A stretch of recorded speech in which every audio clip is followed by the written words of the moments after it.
Patan SOG પોલીસે રૂની હાજીપુર માર્ગ પરથી એક મોટી કાર્યવાહી કરી છે। પોલીસે લક્ઝરી બસમાંથી શંકાસ્પદ ઘીનો જથ્થો ઝડપી પાડ્યો છે। આ જથ્થો પાટણના 9 વેપારીઓએ મુંબઈ મોકલી રહ્યા હતા।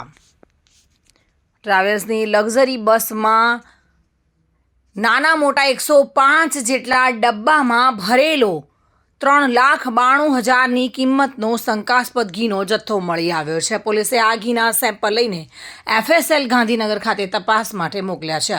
પોલીસે બસના ચાલક સમીર ખાન, મહેબૂબ ખાન બલુચ અને કંડક્ટર રણજીત દેશળાજી ઠાકુરની અટકાયત કરી છે।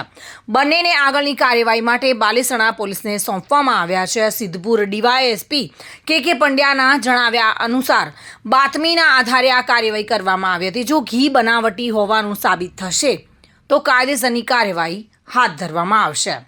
ઉલ્લેખનીય છે કે પાટણ એસઓજી પોલીસે છેલ્લા 1 મહિનામાં અનેક સફળ કાર્યવાહી કરી છે, જેમાં ગેરકાયદેસર હથિયારના 6, જાહેરનામા ભંગના 30, બોગસ ડોક્ટરોના 9, દેહ વેપારના 2 અને નાસ્તા ફરતા આરોપીના 5 કેસ સહિત કુલ 52થી વધુ કેસો શોધી કાઢ્યા છે।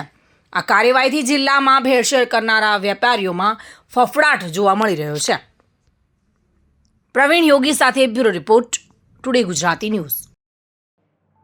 આ સમાચાર આપને કેવા લાગ્યા? ટુડે ન્યૂઝને લાઈક, શેર અને સબસ્ક્રાઇબ કરો।